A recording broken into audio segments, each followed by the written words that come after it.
듣다 보면 내공이 쌓이는 방송 2시간 철학의 돌풀입니다. 남경태 선생님의 종횡무진 동향사를 읽고 있고요. 2부 자람에서 4장 세상의 중심이었던 중국을 읽고 있습니다. 총 4파트로 나눠져 있는데 이번 시간에는 4번 중원과 북방의 대결을 보도록 하겠습니다. 166쪽이고요. 소제목은 군사 정권이 세운 문민정부입니다. 거대 제국 당이 쓰러지면서 중국은 남북조 시대가 끝난 이래 400년 만에 다시 분열기를 맞았다. 당이 멸망한 907년부터 960년까지의 분열기를 5대 10국 시대라고 부르는데 남북조 시대의 도입부에 해당하는 5호 16국 시대와 이름도 비슷하고 짧은 기간 동안 여러 나라가 떴다 지는 양상도 닮은 데가 있다.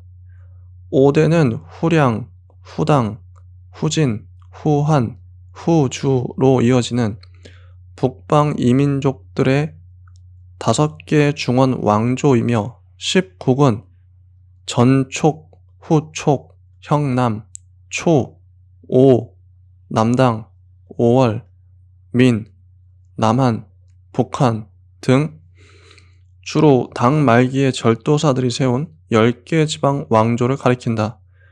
5대에는 막교대 형식으로 바뀌었고 10국은 서로 공존하면서 각축을 벌였다. 재미있는 것은 그 무렵 한반도도 중국처럼 후자를 붙여 옛 왕조의 계승을 자처한 시대였다는 점이다. 신라 말기의 궁예에는 후고구려, 견훤은 후백제를 세워 신라와 함께 후삼국 시대를 열었다. 불과 50여 년 동안 수많은 나라가 난립한 데서 알 수 있듯이 5대 10국 시대의 나라들은 거의 다 정식 국가라기보다는 당 말기에 번진에 가깝고 군벌이 지배하는 체제였다. 또다시 힘센 자가 천하를 제패하는 형국이 되었다. 점차 강한 군벌의 휘하로 작은 군벌이 모여들더니 이윽고 통일의 기운이 무르익었다. 이런 대세의 편승에 최대 우두머리인 후주의 절도사 조광윤이 부하들에 의해 황제로 추대되어 송제국을 세웠다. 송태조, 조광윤의 앞에 놓인 정치적 과제는 두 가지다. 하나는 통일제국이면 당연한 의무로 강력한 중앙집권 체제를 확립하는 일이다. 다른 하나는 비록 자신은 절도사로서 새 제국을 열었으나 이제 두 번 다시 그런 일이 없어야만 한다. 두 마리 토끼를 잡는 돌팔매질은 하나, 문치에 입각한 군주 독재 체제를 만드는 것이다. 군벌 시대를 주름잡았던 절도사들은 대개 이민족이거나 하층민 출신이었다. 명망과 따위는 안중에도 없는 그들은 손쉽게 문벌 귀족을 제압하고 재산까지 몰수해버렸다. 이제 전통적 지배층은 사라졌다. 그럼 그 공백을 메울 새로운 사회 엘리트는 누굴까?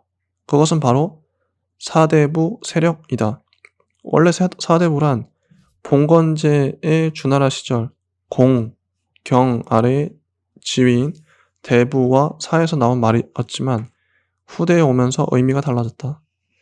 사와 대부는 6세기에 과거제가 등장하기 전까지 제국의 실무 행정을 맡으면서 자연스럽게 관료 집단으로 자리매김했다. 게다가 송대의 사대부는 후한제국 이후 수백 년 동안 존속해온 전통의 문벌 귀족과 달리 중소지주계층 출신이었다. 송은 오히려 전통과의 철저한 단절을 통해 나라의 기틀을 만들었다. 170조 꽃피운 문화의 시대입니다. 송태조는 당의 최고 행정기관인 삼성육부에서 귀족들의 이해관계를 대변하던 문화성과 상서성을 중서성에 통합해버렸다. 이에 따라 문화성이 지니고 있던 황제의 명령에 대한 거부권도 없어져 황제의 전제권이 크게 강화되었다. 이렇게 보강된 중서성과 더불어 군사권을 담당하는 기관으로 추밀원을 두어 중서성과 추밀원의 이부가 최고 정책 결정 기관이 되었다. 또한 지방행정기구로는 전국에 15개의 로를 설치했는데 절도사가 전행하던 시대처럼 지방 권력이 권력자에게 집중되는 현상을 방지하기 위해 로를 관장하는 책임자는 따로 임명하지 않았다. 그 대신 로에도 중앙관제를 도입해 각 로를 부서별로 나누고 행정을 전문화하는 방식을 취했다. 이렇게 관료 제도를 새로 정비하자 실무작급의 전문 관료들이 대량으로 필요해졌다. 답은 과거제였다. 송해의 과거제는 각 지방에 예선을 거친 합격자들을 대상으로 황제가 직접 관장하는 전시를 치러 여기서 최종 합격자를 선발하는 방식이었다. 과거제를 통해 선발된 인력이 바로 사대부 세력의 주축이 되었다. 이들은 역사상 최초로 문민정부를 표방한 송의 정치에 결정적 기여를 했다. 문치주의를 실시한 덕분에 송은 화려하고 찬란한 문화의 제국이 되었다. 문화의 꽃이라 할 수 있는 예술은 그 이유까지 포함해 중국 역사상 송시대에 가장 번성했다. 특히 회화는 송대부터 독립적 예술 장르로 자리 잡았다. 회화와 더불어 송대에는 음다 풍습이 성행해 다기를 비롯한 도자기 관련 산업과 예술도 크게 발달했다. 오늘날까지도 도자기의 책으로 치는 송자는 특히 고려 창자에 큰 영향을 주었다. 문학에서도 송은 독보적 경지에 이르렀다. 시 문학은 당에 비해 처지지만 송대에는 그 대신 사와 산문 문학이 크게 발달했으며 서민 문화의 성장에 힘입어 소설도 인기를 끌었다. 후대에 이른바 당송 팔대가로 알려진 위대한 문장가들 중에는 송의 문인들이 6명이나 된다. 송대는 특히 유학이 크게 발달했다. 오늘날까지도 그 시대의 유학을 송학이라는 별도의 영어로 부르면서 유학 사상의 핵심으로 간주한다. 후한 제국 시절에 유학은 황간 정치에 도전했다가 패배의 쓴잔을 마셨고 당제국 시절에는 도교와 불교에 밀려 오히려 퇴보하기까지 했다. 그러나 당 말기에 성행한 도교와 불교의 철학적 탐구 방식은 수백 년 동안 훈구학적 학풍에만 젖어있던 유학을 크게 각성시키는 계기가 되었다. 송학은 단순한 국가 통치 이념인 것만이 아니라 철학적 체계성도 확보했다. 우주의 본체를 태극으로 보고 음양설과 오행설을 세운 주돈이를 비롯해 소옹, 장제, 정호, 정의, 형제는 후대의 북송 오자로 불린다. 이들이 정추한 유학의 이론은 남송의 주의에게서 완성된다. 주의는 기존의 유학 이론을 집대성해 태극을 이, 불변의 이치, 만물의 존재의 근거로 음양과 오행을 기, 가변적 요소, 만물의 운동 원리로 보는 이기론과 일종의 수양론인 성리론으로 정립했다. 이것이 바로 성리학 또는 주자학이라 불리는 송학의 완성판이다. 주의는 나아가 이것을 하나의 이데올로기로 변형시킨다. 불변의 이를 한족으로, 가변의 기를 이민족으로 환치하는 것이다. 그 의도는 명백하다. 한족은 모든 것의 중심이며 이민족은 모두 오랑캐라는 뜻이다. 비록 지금은 오랑캐의 힘에 눌려있지만 결국에는 모든 것이 한족 중심의 중화로 돌아오는 게 이치라는 이야기다. 결국 주의가 정립한 신유학은 중화사상의 요체였다. 자, 176쪽 문민정부의 아킬레스건입니다. 송대에는 학문과 예술만 발달한 게 아니었다. 도시와 상업의 성장으로 서민들의 생활 수준도 높아지고 서민 문화가 화려하게 꽃을 피웠으며 해외 무역도 활발해 광저우와 항저우 등 항구 도시들이 크게 번영했다. 또한 조선업과 제철업, 군수산업 등 국가기관 산업도 가히 세계적인 수준이었다. 게다가 과학기술 분야에서도 눈부신 성과가 있었다. 송대의 발명품은 거의 다 세계 최초의 것들이다. 동양세기의 4대 발명품 가운데 종이는 후한 때인 2세기에 발명되었으나 화약과 나침반, 활판 인쇄술은 모두 송대에 발명되었다. 지폐를 사용한 것도 세계 최초다. 송은 이전과 이후를 통틀어 역대 중국의 통일제국 가운데 가장 허약한 나라였다. 왜 그랬을까? 송의 아킬레스건은 바로 물리력에 있었다. 황제를 정점으로 하는 중앙 권력과 이를 보필하는 관료제는 완벽했지만 송은 문치주의를 표방한 만큼 아무래도 군사 부문에서는 미진할 수밖에 없었다. 더구나 환경도 예전과는 달라졌다. 문명이 발달한 것은 송만이 아니었다. 당말 5대를 거치면서 중화세기를 둘러싼 비중화세기가 강성해졌다. 오히려 송제국이 성장하는 것보다 한족의 전통적 맞수인 북방 민족들의 힘이 더 먼저, 더 빠르게 성장했다.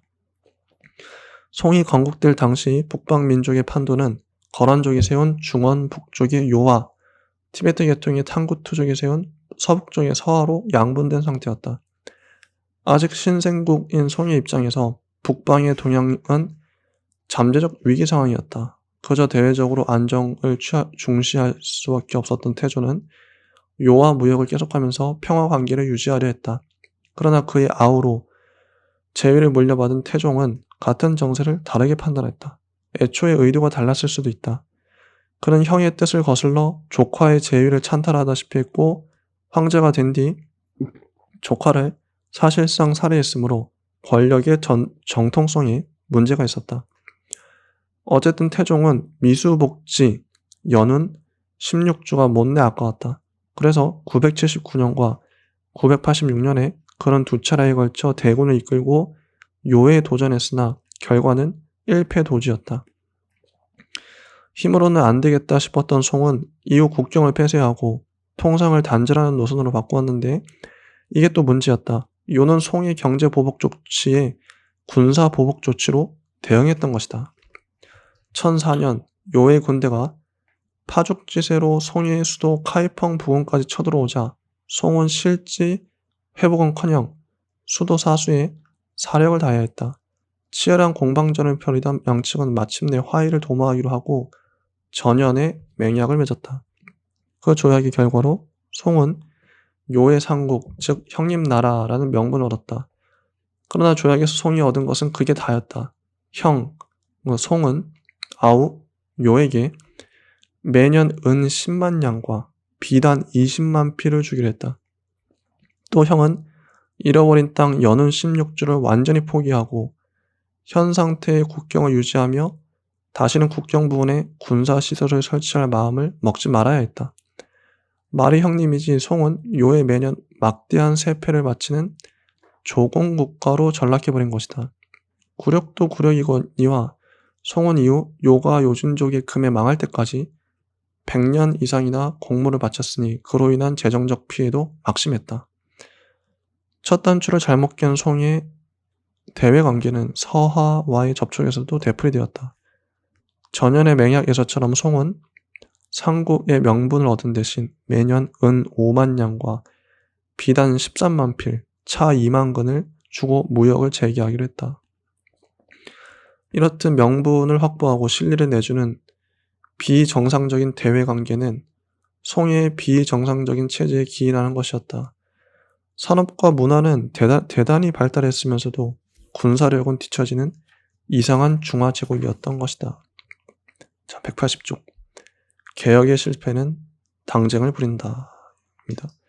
화려한 문화의 선진국인 송이 물리력이 약하다는 한 가지 원인 때문에 일찌감치 세미의 징후를 보인 것은 역사의 아이러니가 아닐 수 없다. 이제 개혁이 필요하다는 것은 주지의 사실이 되었다. 그래서 등장한 게 왕안석의 신법이다.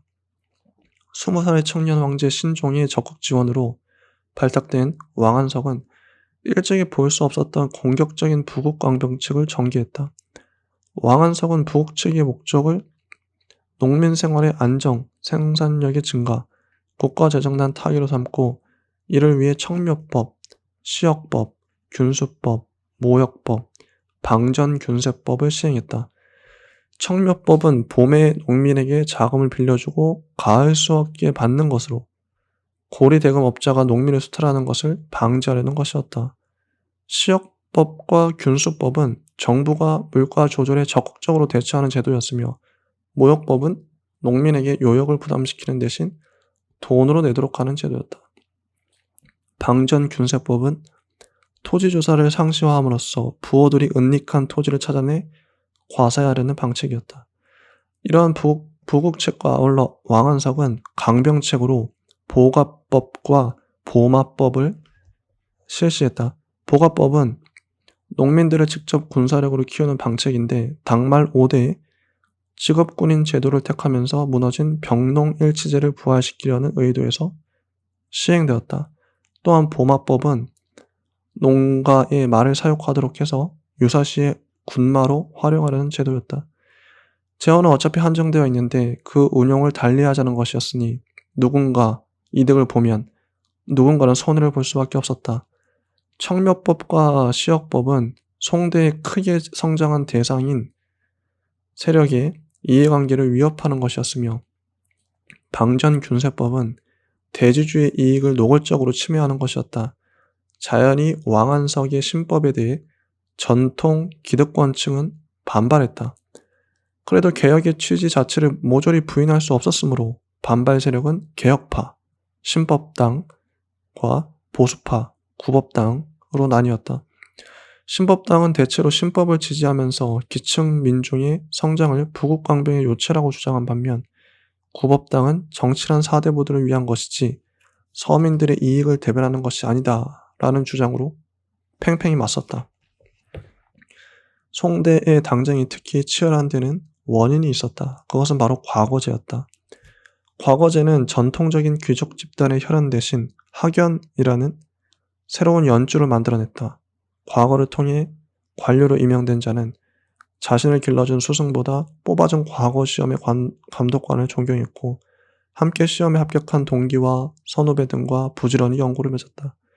관료의 임명이나 승진에는 고관의 보증이 필요했는데 이 과정도 연줄이 자라날 수 있는 토양이 되었다. 하나의 세력이 생기면 대항 세력이 나타나는 법이다. 점차 이들은 끼리끼리 뭉치면서 여러 당파를 형성했다.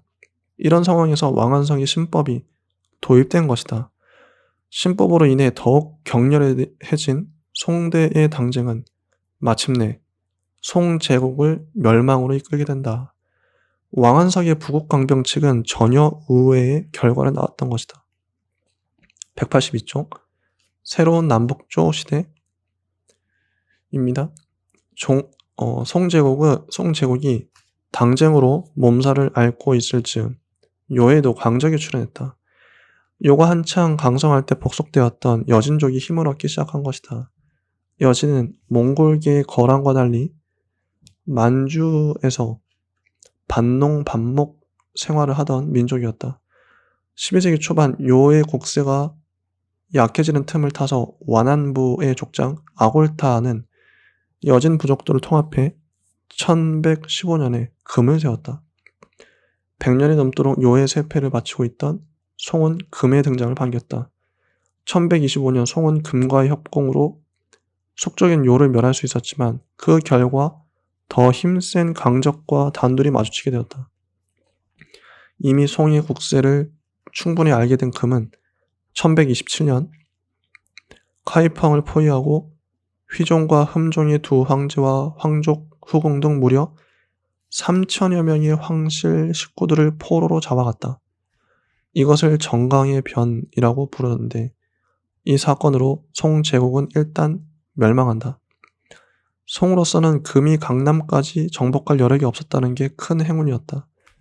이후 휘종의 아들 한 명과 대신들이 강남으로 도피해 이만을 수도로 삼고 무너진 제국을 일으켜 세웠다. 국토는 동강났지만 그래도 송의 사직은 명맥을 유지했다.